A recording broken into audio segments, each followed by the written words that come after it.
Hello students, last व्हिडिओमध्ये आपण practice set 3.3 मधील एक्झाम्पल नंबर 6 क्वेश्चन नंबर 6 पर्यंत सॉल्व केलं होतं. ते एक्झाम्पल सॉल्व करत असताना आपण ईच अँड एव्हरी एक्झाम्पलमध्ये एसएनचा फॉर्म्युला यूज केला होता. आता today we are going to see the another part of AP. Some questions in that question they ask to find out the 4 term or 3 terms 6 terms of an AP, and in that examples they give the relation between the terms. म्हणजे काही examples असे असतात की ज्या एक्झाम्पल्समध्ये आपल्याला arithmetic प्रोग्रेशनचे 4 term find out करायचे, 5 term find out करायचे और 6 टर्म फाइंड आउट करायचे, अशा टाईपचं क्वेश्चन असतो. आणि त्या क्वेश्चनमध्ये फर्स्ट टर्म, सेकंड टर्म और फर्स्ट टर्म, लास्ट टर्म त्यांचं रिलेशन दिलेलं असतं. मग ते 4 टर्मचं जर एक्झाम्पल असेल तर मग ते 4 टर्म कोणते घ्यायचे, किंवा 5 टर्म जर असतील तर 5 टर्म कोणते घ्यायचे, 6 टर्म असतील तर 6 टर्म कोणते घ्यायचे. कारण आपल्याला तिथं टर्म्सचं रिलेशन दिलेलं असतं. एक्झाम्पल, आता समजा आपल्याला 4 टर्म दिलेलं आहे आणि त्या 4 टर्मचं सम दिलेलं आहे. First term, second term, third term and fourth term. या 4 टर्मचं सम दिलेलं आहे. ही एक कंडिशन झाली. आणि सेकंड कंडिशन सांगितलंय की product of second and fourth term, म्हणजे 2 नंबरचं टर्म अँड 4th नंबरचं टर्म या दोघांचं प्रॉडक्ट दिलेलं आहे. ती second condition. And then find the 4 term of that AP or write that AP. अशा पद्धतीचा जो क्वेश्चन असतो त्या क्वेश्चनमध्ये एक्झाम्पल सॉल्व करत असताना आपल्याला कन्सिडर करायचं आहे और सपोज करायचं आहे की 4 term of an AP is dash dash dash और 3 terms of an AP are like this और 6 term of an AP like this. अशा टाईपचा क्वेश्चन जो असतो तिथं काही गोष्टी तुम्हाला लक्षात ठेवायचे.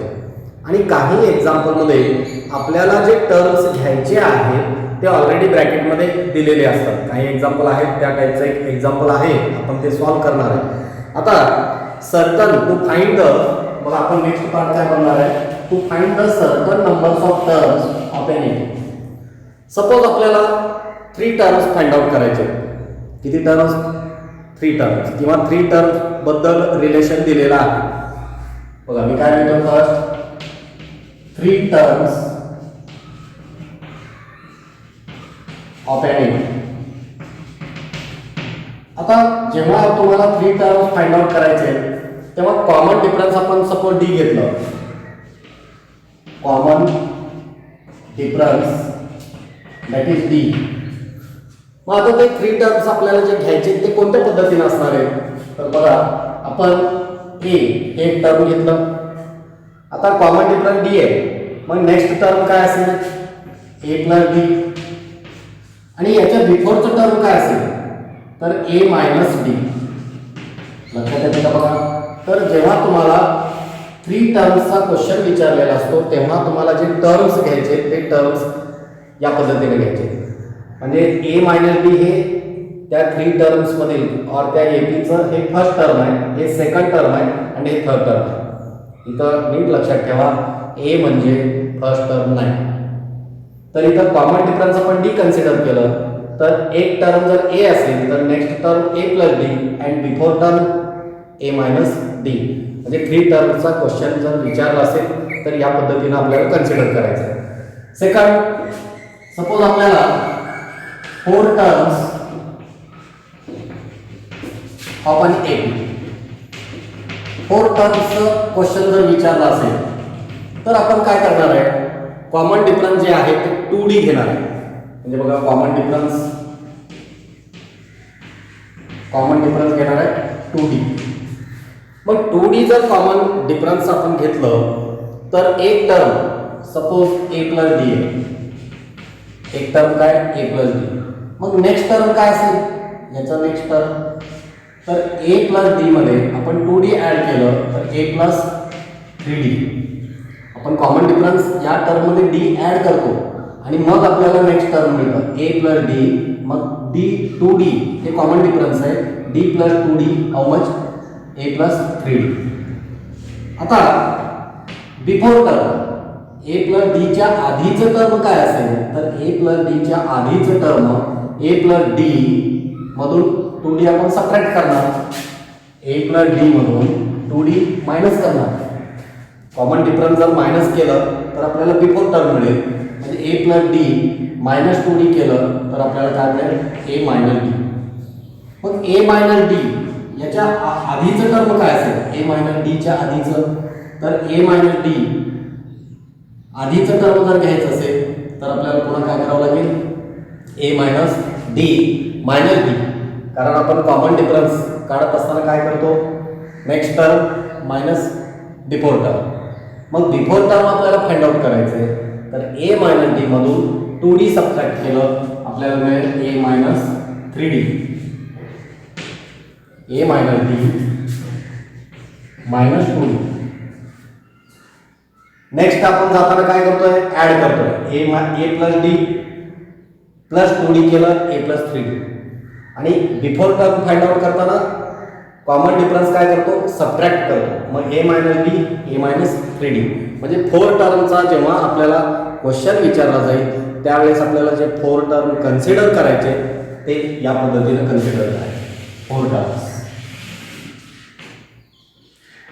सपोज आपल्याला 5 टर्म्स आहेत ऑफ एन एपी,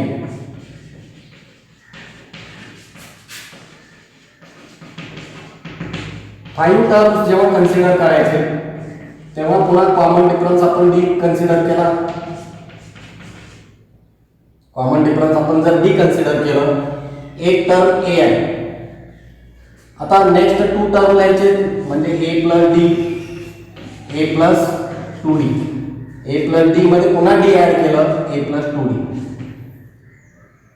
आणि याच्या बिफोर टर्म काय असेल, या टर्म मधून डी मायनस केला आपण ए मायनस डी, आणि याच्या आधीचं टर्म काय असेल ए मायनस 2d. तर या पद्धतीनं जेव्हा आपल्याला 5 टर्म्स विचारलेले असतात त्यावेळेला आपल्याला या पद्धतीनं 1 2 3 4 5 टर्म जेव्हा विचारलेले असतात त्यावेळेस आपल्याला या पद्धतीनं लिहायचं आहे, कन्सिडर करायचं. आता बघा जेव्हा तुम्हाला 3 टर्म सांगितलेलं आहे तेव्हा मिडलला ए आहे, 3 टर्म्स आहेत, मिडलला ए आहे, राईट साईडला एक आहे, लेफ्ट साईडला एक आहे. आणि जेव्हा 5 टर्म्स सांगितलेले आहे त्यावेळेस मिडलला ए आहे, राईट साईडला 2 टर्म आहेत आणि लेफ्ट साईडला 2 टर्म आहेत, a plus d a plus 2d, a minus d a minus 2d. आता सपोज आपल्याला 6 टर्म सांगितले, 6 टर्म्स ऑफ एन एपी. आता या ठिकाणी आपल्याला कॉमन डिफरन्स काय घ्यायचा आहे, तर कॉमन डिफरन्स आपल्याला कन्सिडर करायचे 2d. आणि ज्या पद्धतीने आपण 4 टर्म्स राईट डाऊन केले, 4 टर्म्स कुठे राईट डाऊन केले बघा इथं, a plus d a plus 3d, आधीचं term a minus d a minus 3d. मग जेव्हा 6 टर्म्सचा जेव्हा आपल्याला क्वेश्चन विचारलं जाईल त्यावेळेस आपण कोणत्या पद्धतीने लिहिणार आहे, तर बघा a plus d, next term काय असेल a plus 2d plus d 3d, next term काय असेल ए प्लस 5. हे किती टर्म झाले, 3 टर्म झाले, a plus d a plus 3d a plus 5d. आता याच्या आधीचं टर्म काय असेल ए मायनस डी मधून 2d सबट्रॅक्ट केलं ए मायनस डी, आणि पुन्हा ए मायनस डी मधून सबट्रॅक्ट केलं काय मिळेल ए मायनस 3d. किती टर्म झाले 1 2 3 4 5, आणि आणखीन एक टर्म आपल्याला पाहिजे त्यावेळेस मिळेल ए मायनस 3d मधून पुन्हा 2d सबट्रॅक्ट करायचं आहे म्हणजे काय मिळेल ए मायनस 5d. तर या पद्धतीनं आपल्याला 6 टर्म्स ज्यावेळेस विचारलेले असतात त्यावेळेस आपण या पद्धतीनं टर्म्स घेणार आहे, a minus 5d a minus 3d a minus d a plus d a plus 3d a plus 5d. आता असंच का घ्यायचं, आता तुम्हाला सांगितलं की एक्झाम्पल मध्ये कंडिशन दिलेलं आहे, sum of 6 term of an AP. आपण जर यांचं सम घेतलं तर काय होईल, -5d प्लस 5d कॅन्सल होतील, ॲडिशन जर घेतलं कॅन्सल होतील, negative 3d positive 3d cancel होतील, negative d positive d cancel होतील. म्हणजे फक्त a हे एकच व्हेरिएबल त्या इक्वेशनमध्ये शिल्लक राहील. त्यासाठी आपण हे 6 टर्म जेव्हा आपल्याला सांगितलेलं असतं एक्झाम्पलमध्ये त्यावेळेस टर्म्स असे घ्यायचे. 3 टर्म सांगितले की या पद्धतीने घ्यायचे, 4 टर्म सांगितले की या पद्धतीने घ्यायचे आणि 5 टर्म सांगितले की या पद्धतीने घ्यायचे. आणि काही एक्झाम्पलमध्ये त्यांनी कन्सिडरच करायला सांगितलं असतं की टर्म असेच घ्या, आणि ज्यावेळेस तुम्हाला सांगितलेलं असतं ब्रॅकेटमध्ये दिलेलं असतं assume that the 4 terms of an AP like this, मग त्यांनी जे ब्रॅकेटमध्ये क्वेश्चनच्या खाली दिलेलं असतं तेच आपल्याला यूज करायचं. आणि जेव्हा क्वेश्चनच्या खाली काहीही दिलेलं नसतं म्हणजे ते टर्म्स कसे घ्यायचे, 4 टर्म 3 टर्म 6 टर्म 5 टर्म कोणत्या पद्धतीनं घ्यायचं आहे असं जेव्हा दिलेलं नसतं, क्वेश्चनमध्ये दिलेलं नसतं ब्रॅकेटमध्ये, त्यावेळेस मात्र आपल्याला जे टर्म्स कन्सिडर करायचे ते या पद्धतीनं कन्सिडर करायचे. एवढं लक्षात ठेवा. आपण नेक्स्ट एक्झाम्पल प्रॅक्टिस सेट 3.3 मधील 7th एक्झाम्पलकडे जाऊया. 7th एक्झाम्पल सॉल्व्ह करूया.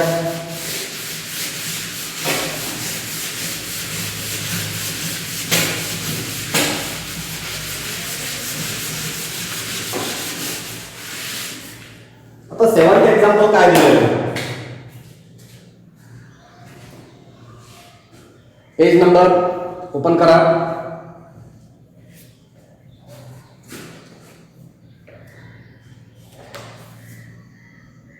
पेज नंबर 73 वर एक्झाम्पल दिलेले आहे, ओपन करा. Practice set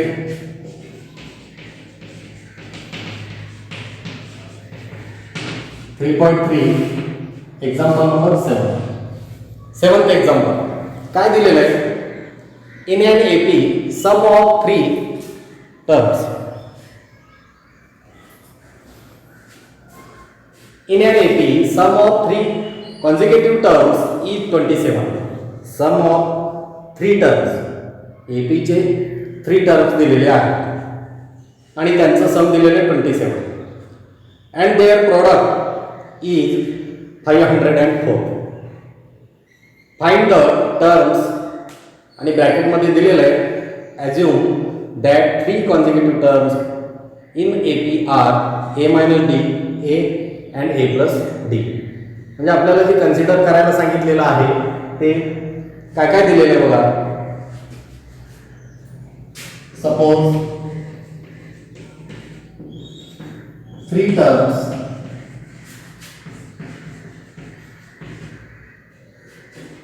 of an AP are a plus d and a minus d.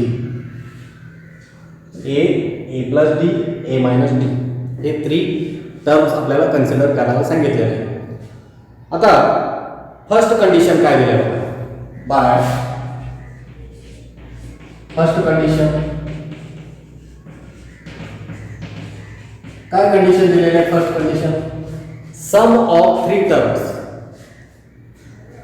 So therefore sum म्हणजे या सर्वांचं बेरीज घेणार तुम्ही, ॲडिशन घेणार, प्लस a प्लस d. बघा फर्स्ट कंडिशन काय आहे, क्वेश्चन नीट वाचा. क्वेश्चन मध्ये दिलेलं आहे sum of 3 terms of an AP. 3 consecutive terms आहेत म्हणजे सलग असणारे टर्म्स आहेत. मग या तिघांचा सम दिलेला आहे, किती दिलेला आहे बघा, 27 दिलेलं आहे. 27 दिस इज फर्स्ट कंडिशन. आता हे इक्वेशन आपण सिंप्लिफाय करूया. a minus d plus a bracket आपण काढून टाकूया is equal to 27. Negative d positive d cancel होतील, d minus d 0, a plus a that is 3a is equal to 27. So therefore a is equal to 27 upon 3. 27 divided by 3, 3 1s are 3, 3 9s are 27. We get a is equal to 9. म्हणजे ए ची value आपल्याला मिळाली. Then आपल्याला काय करायचं बघा, second condition काय दिली आहे. By second condition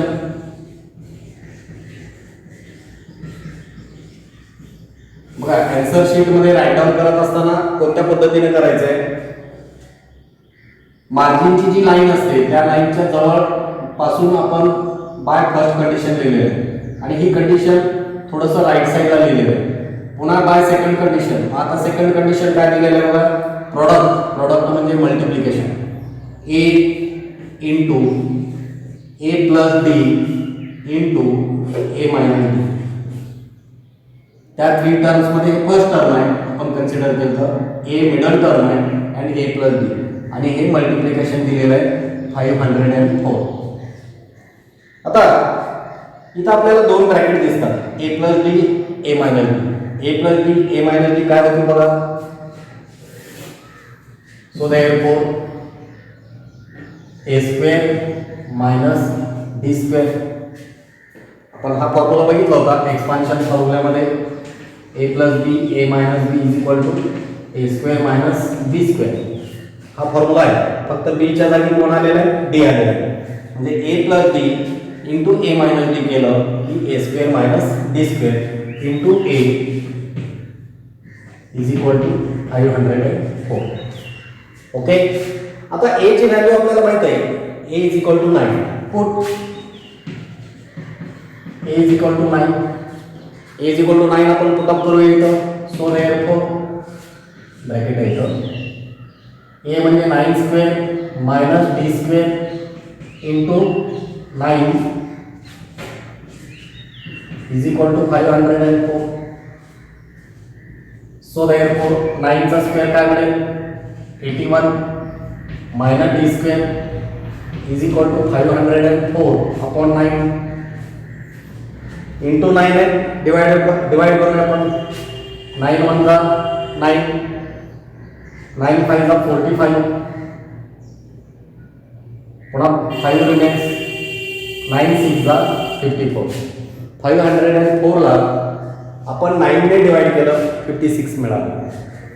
so therefore negative d square is equal to 56. 81 आपण राईट साईडला लिहूया minus 81.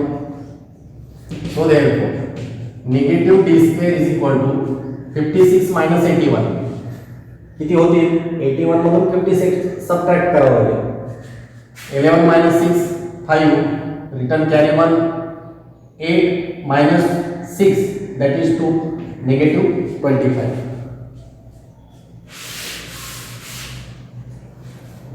Both side negative sign आहे, आपण साइन चेंज करूया, रिप्लेस करूया. D square is equal to 25. So therefore taking square root on both sides आपण square root घेतलं, then आपल्याला व्हॅल्यू काय मिळेल बघा. D is equal to value मिळेल पॉझिटिव्ह ऑर निगेटिव्ह 5. डी ची व्हॅल्यू आपल्याला पॉझिटिव्ह ऑर निगेटिव्ह 5 मिळाली. म्हणजेच डी च्या दोन व्हॅल्यू मिळाल्या. D is equal to positive 5 or d is equal to negative 5. मग आता डी पॉझिटिव्ह 5 जेव्हा असणार आहे त्यावेळेस आपल्याला 3 टर्म्स वेगळे मिळतील आणि डी निगेटिव्ह 5 जेव्हा असणार आहे त्यावेळेस 3 टर्म्स वेगळे मिळतील. मग ते दोन्ही आपण सेपरेट लिहूया इथं. सो देयरफॉर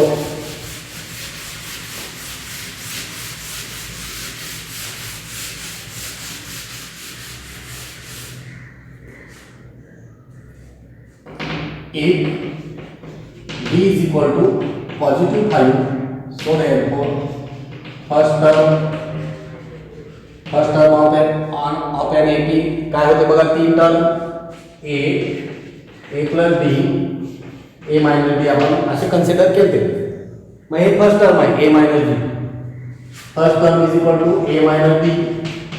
A ची व्हॅल्यू 9 आहे मायनस D ची व्हॅल्यू पॉझिटिव्ह 5 घेतला आपण, we get 4.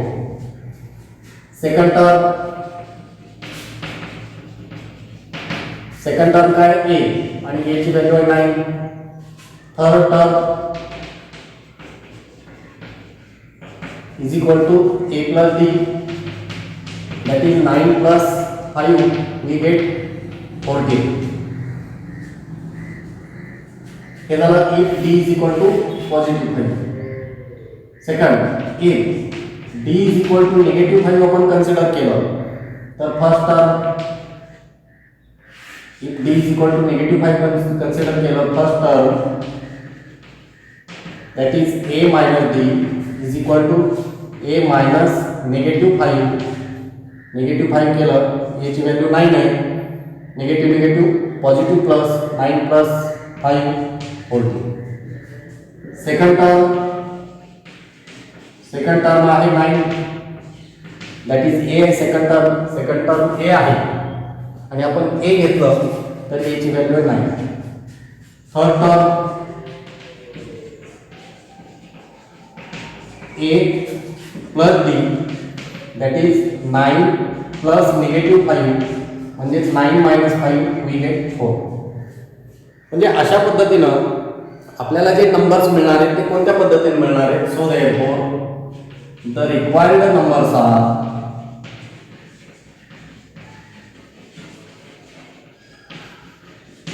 कोणते कोणते मिळतील. आपण जर फर्स्ट पॉझिटिव्ह 5 घेतलं तर 4 9 14 4 9 14 असे 3 टर्म त्या एकीचे मिळतील. और जर आपण निगेटिव्ह 5 घेतलं तर फर्स्ट टर्म मिळाला 14, सेकंड टर्म 9 आणि थर्ड टर्म 4. म्हणजे आपल्याला जी एपी और त्या एपीचे 3 टर्म जे फाइंड आउट करायचे ते लाईक दिस असतील और लाईक दिस 14 9 4 या पद्धतीनं हा क्वेश्चन सॉल्व करायचा आहे. मी तुम्हाला व्हिडिओच्या स्टार्टला सांगितलं की जेव्हा क्वेश्चनमध्ये 3 टर्म्स 4 टर्म्स 5 टर्म्स और 6 टर्म्स कन्सिडर करायचे आहेत आणि जेव्हा तुम्हाला ब्रॅकेटमध्ये दिलेलं असतं क्वेश्चनच्या खाली, आता क्वेश्चनच्या खाली दिलेलं आहे त्यामुळे आपण याच पद्धतीनं घेतलेलं होतं, स्टार्टला दिलं होतं आणि मी व्हिडिओच्या स्टार्टला सुद्धा सांगितलं की 3 टर्म्स ऑफ एन एपी हे असेच घ्या. First term a minus D, second a and third term a plus D. थोडंसं आभाळ आल्यामुळं उकडतंय, लाईट पण नाही आहे. नेक्स्ट एक्झाम्पल आपण बघूया. 8th एक्झाम्पल ओपन करा बुक आणि see in the book. Find 4 consecutive terms in an AP whose sum is 12 and sum of third and fourth term is 14. आणि पुन्हा ब्रॅकेटमध्ये आपल्याला एक सूचना दिलेली आहे, सांगितलेलं आहे की assume the 4 consecutive terms in AP are a minus d, a plus d and a plus 2d. आता तुम्हाला जे मी व्हिडिओच्या स्टार्टला सांगितलं होतं 4 टर्म्स घेताना a plus d, a plus 3d, a minus d, a minus 3d बघा ते काढून बघा. व्हिडिओ जरा सुरुवातीचा भाग बघा, तिथं 4 टर्म वेगळ्या पद्धतीने मी लिहून दिलेले होते आणि इथं आपल्याला क्वेश्चनमध्येच सांगितलेलं आहे की टर्म्स कोणत्या पद्धतीने घ्यायचं आहे. मग आपण त्याने जे सांगितलेलं आहे त्याच पद्धतीने यूज करणार आहे.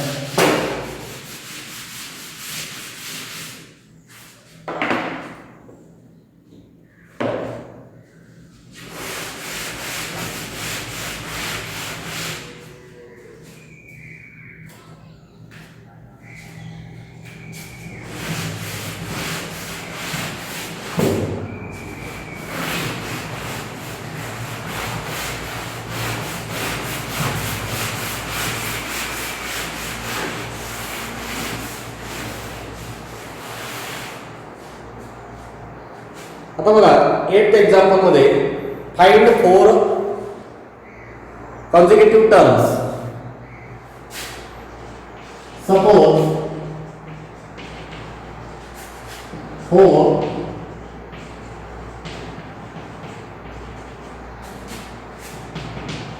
consecutive terms of an AP are. आता त्याने जे ब्रॅकेटमध्ये दिलेलं आहे ते आपल्याला यूज करायचं. काय काय दिलेलं आहे बघा. फर्स्ट टर्म आहे a minus D, second term a plus d and fourth term a plus 2d. या पद्धतीनं त्याने आपल्याला घ्यायला सांगितलेलं आहे.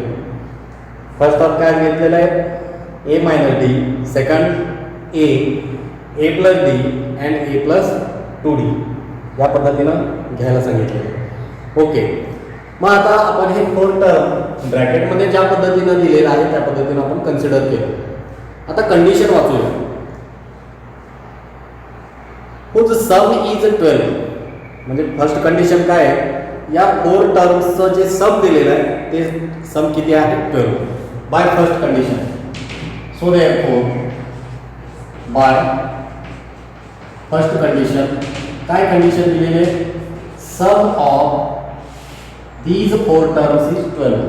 So therefore a minus b plus second term a, third term a plus d, fourth term a plus 2d, we get यांचं सम किती दिलेलं आहे बघा, सम दिलेला आहे 12.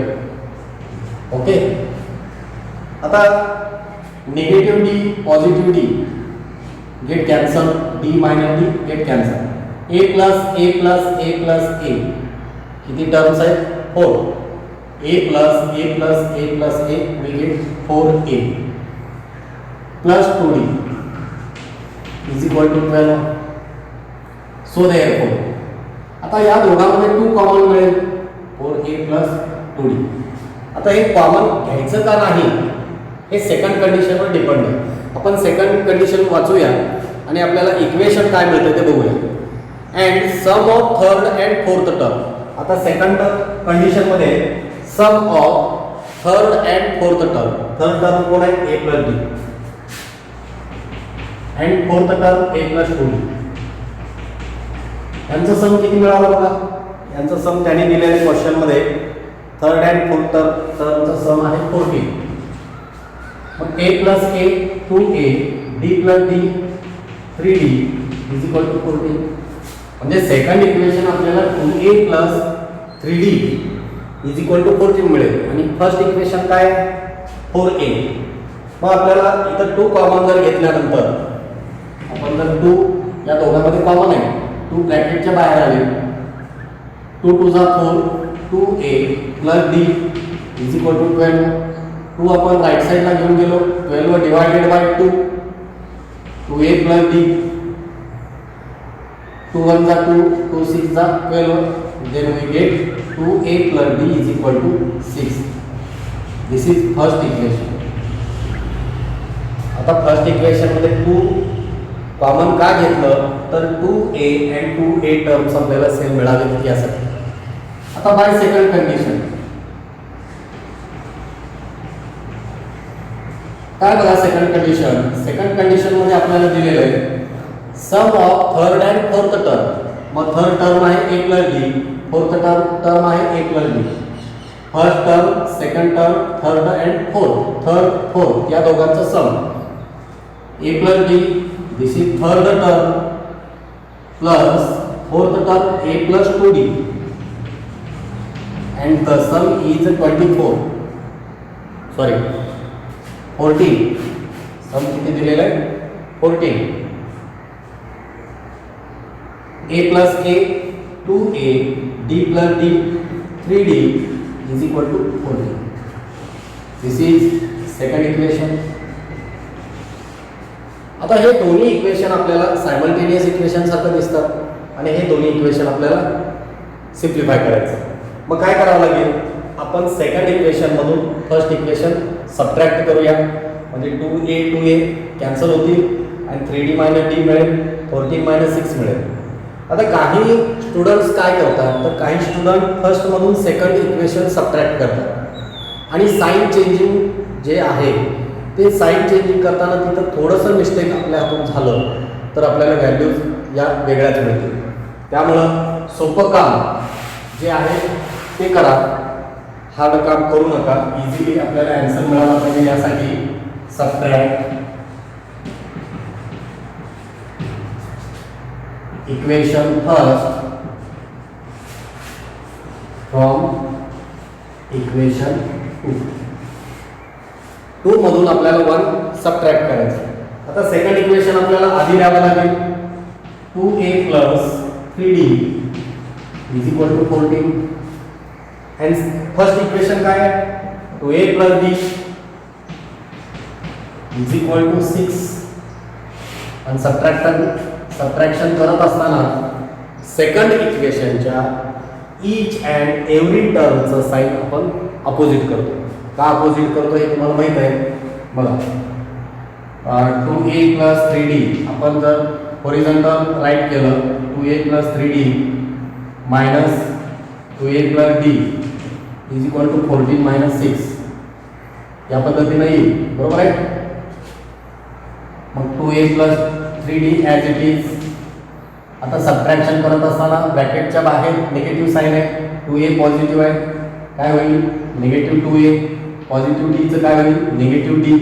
14 - 6 8. 2a - 2a get cancel. 3d - d 2d is equal to 8 and we get d is equal to 4. This is horizontal arrangement and this is vertical arrangement. Vertical अरेंजमेंटमध्ये subtraction करताना second इक्वेशनच्या ईच टर्मचं साईन अपोजिट करायचं. हे का करायचं इथं लक्षात येतं तुम्हाला. तुम्ही 7th and 8th स्टँडर्डमध्ये subtraction of algebraic expression केलेलं आहे, तिथं तुम्ही ते सॉल्व करत होता. बरेच विद्यार्थी मागचा भाग विसरतात, आधीच्या वर्गात जो काही आपण भाग शिकलेला आहे ते विसरतात. आणि मी बऱ्याच विद्यार्थ्यांना सांगतो की तुमच्याकडं जेव्हा रिकामा वेळ असतो त्यावेळेस न लाजता 7वीचं बुक ओपन करा, 7th स्टँडर्डचं 8th स्टँडर्डचं चॅप्टरचं नाव बघा, त्यानंतर त्या चॅप्टरमध्ये जे एक्झाम्पल सॉल्व करून दिले ते उगी बघत बसा. तर त्याच्यामुळे काय होईल, जे कन्सेप्ट बिफोर स्टँडर्डमध्ये आपले क्लिअर झालेले नाही ते नंतर तुमचे क्लिअर होतील. पण काही जणांना लाज वाटते, मी आता 10वीला मी 7वीचं पुस्तक का बघू. असं नाही बाळांनो, तुम्ही आधीची पुस्तक बघा. मी तर म्हणतो की गंमत म्हणून पहिलीपासूनची पुस्तकं बघा, 1ली 2री 3री. तुम्ही पहिलीचं पुस्तक जर हातात घेतलात ना तर मला वाटतं एका दिवसामध्ये अख्खं पुस्तक तुमचं संपून जाईल. पूर्ण पुस्तक एका दिवसामध्ये नाही तर 1-2 तासामध्ये तुमचं ते पुस्तक वाचून त्यातले एक्झाम्पल सॉल्व करून अगदी मजा येईल. तुम्हाला तुमचं बालपण आठवेल आणि तुम्ही जे लहान असताना तुम्हाला जे जमत नव्हतं ना ते आता तुम्हाला जमू लागलं. आणि जेव्हा वाटतं माणसाला की आपल्याला हे जमतं त्यावेळेस ते काम आपण इझिली करतो. त्यामुळं आता 10th स्टँडर्डमध्ये मॅथ्स आपल्याला जर हार्ड वाटत असेल, काही कन्सेप्ट जर कळत नसतील तर प्लीज विद्यार्थी मित्रांनो, तुम्ही लॉकडाऊनचा पिरियड आहे, तुम्ही घरी बसलाय, त्यामुळं तुमच्याकडे भरपूर वेळ आहे. तुमच्या गल्लीमध्ये आधीच्या वर्गातले मुलं आहेत, त्यांची पुस्तकं घ्या, 7वीचं घ्या, 8वीचं घ्या, 5वीचं घ्या आणि ते उगी वाचत बसा आणि त्यातले एक्झाम्पल आपल्याला सॉल्व करता येतात का नाही बघा. आणि या पद्धतीनं जर तुम्ही गेलात ना तर तुमचा बेस जो आहे मॅथ्सचा तो परफेक्ट होत जाईल. अल्जेब्रा पण परफेक्ट होईल अँड जॉमेट्री पण परफेक्ट होईल. Okay. 2a - 2a cancel. 3d - d 2d. 14 - 6 8. So therefore d is equal to 8 - 2 आणि 2 1 जा 2, 2 4 जा 8. we get d is equal to 4. म्हणजे a ची व्हॅल्यू मिळाली, सॉरी d ची व्हॅल्यू मिळाली. आता a ची व्हॅल्यू फाइंड आउट करायची.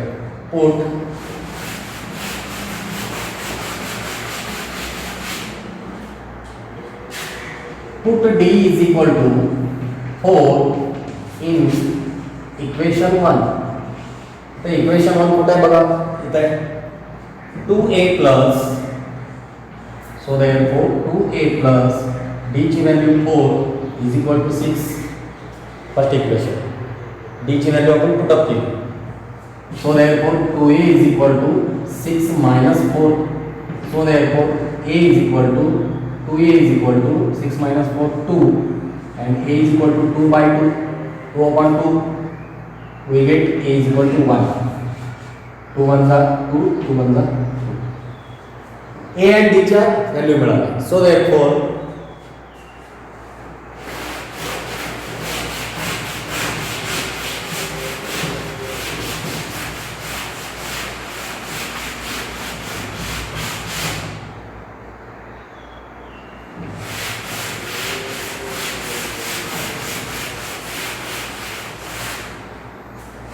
बघा ए आणि डी च्या व्हॅल्यू आपल्याला मिळाल्या, मग ते टर्म्स कोणते आहेत.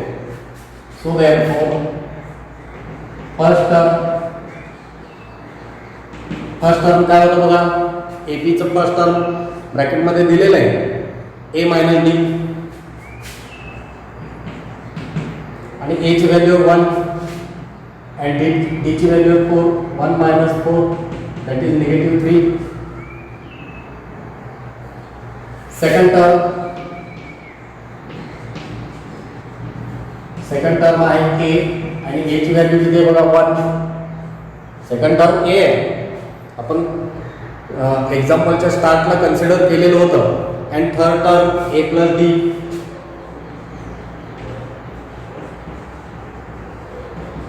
a plus d, that is 1 plus 4, we get 9. And fourth term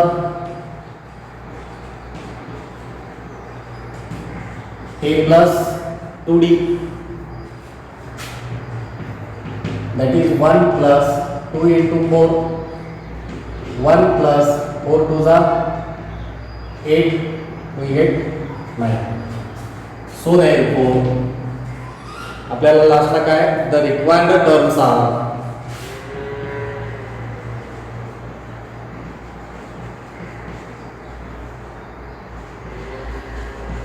कोणते टर्म्स आहेत. फर्स्ट टर्म मिळाला कोण, -3, second term 1, third term 5 and last term 9. तर या पद्धतीनं आपल्याला त्या एपीचे 4 टर्म मिळतात. 4 टर्म फाइंड आउट करायला सांगितलेलं होतं. आता 9th एक्झाम्पलकडे जाऊया. काही कन्सेप्ट तुम्हाला जर, म्हणजे माझं बोलणं कधी कधी स्पीड होतं, माझ्यासमोर कोणीच नाही, मी एकटाच बोलतो आणि त्यामुळं तुम्ही व्हिडिओ रिपीट करत चला आणि रिपीट करून पुन्हा पुन्हा व्हिडिओ बघा, तुम्हाला समजेल. त्यानंतर 9th एक्झाम्पल बघा. 9th एक्झाम्पलमध्ये काय दिलेलं आहे, if the 9th term of an AP is 0, then show that the 29th term is twice the 19th term. आपल्याला 9th term APचं 9th term आहे 0 आणि काय प्रूव्ह करायचं आहे, 29th term is twice the 19th term.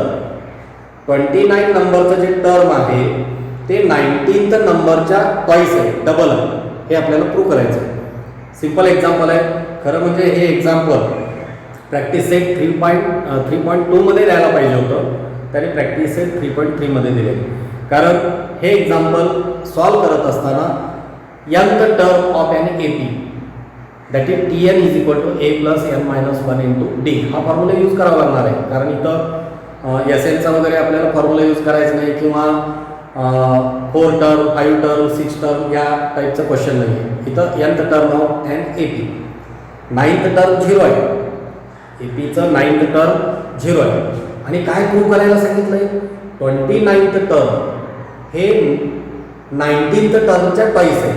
म्हणजे बघा 29th term म्हणजे T29 ही value काय आहे, T19च्या ट्वाइस इंटू 2 हे आपल्याला प्रूव्ह करायचं आहे. ठीक आहे, आपण सॉल्व करूया. सोपं क्वेश्चन आहे, very simple example.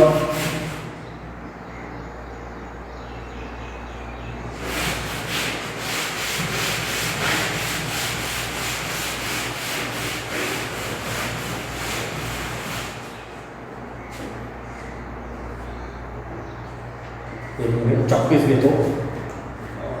Okay, 9th example बघा. nth term of an AP काय दिलेलं बघा. nth term Tn is equal to A plus n minus 1 into D हा फॉर्म्युला. आता एक एक टर्मकडे जाऊया. So therefore 9th term of an AP किंवा डायरेक्ट आपण लिहूया 9th term T9 is equal to काय मिळेल, A plus n minus 1 into D आणि n ची व्हॅल्यू किती दिलेली आहे, number of terms. nth term म्हणजे T9 यांच्या जागी आपण 9 पुट केलं. Okay, So therefore we get T9 is equal to A plus 8D. So therefore, but T9 is equal to 0. T9 ची व्हॅल्यू 0 दिलेली आहे. So therefore we get A plus 8D is equal to 0. A plus 8D. T9 ची value किती आहे? 0 आहे. म्हणजे A plus 8D is equal to काय मिळालं? 0.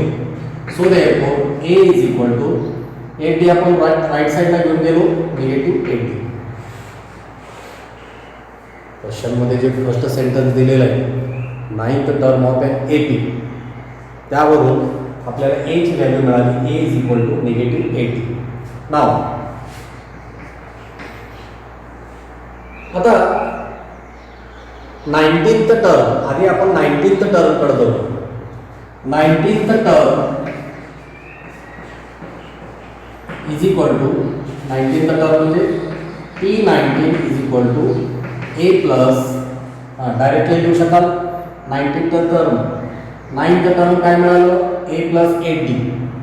याच्या अगोदरच्या व्हिडिओमध्ये पण सांगितलं होतं T9 मिळालं A प्लस 8D. मग 19th काय मिळेल? A plus 18D. So therefore T19 is equal to A ची व्हॅल्यू माहिती आहे negative 8D. Negative 8D plus 18D. So therefore T19 is equal to 18D minus 8D, we get 10D. This is called as equation number 1 or sentence number 1.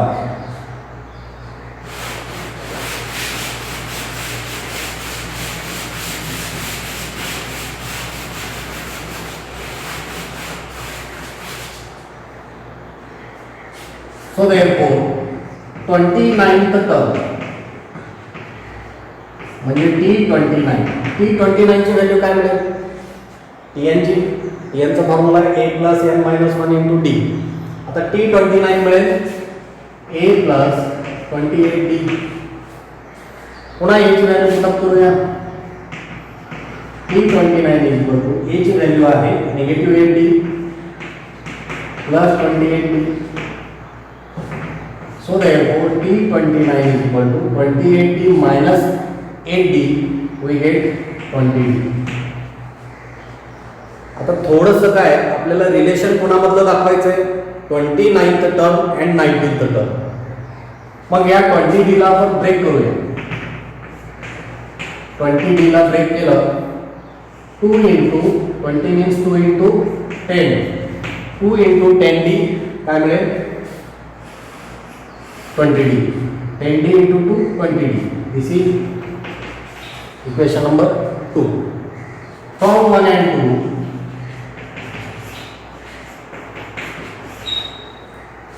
T29 is equal to, नीट लक्ष द्या आता important आहे.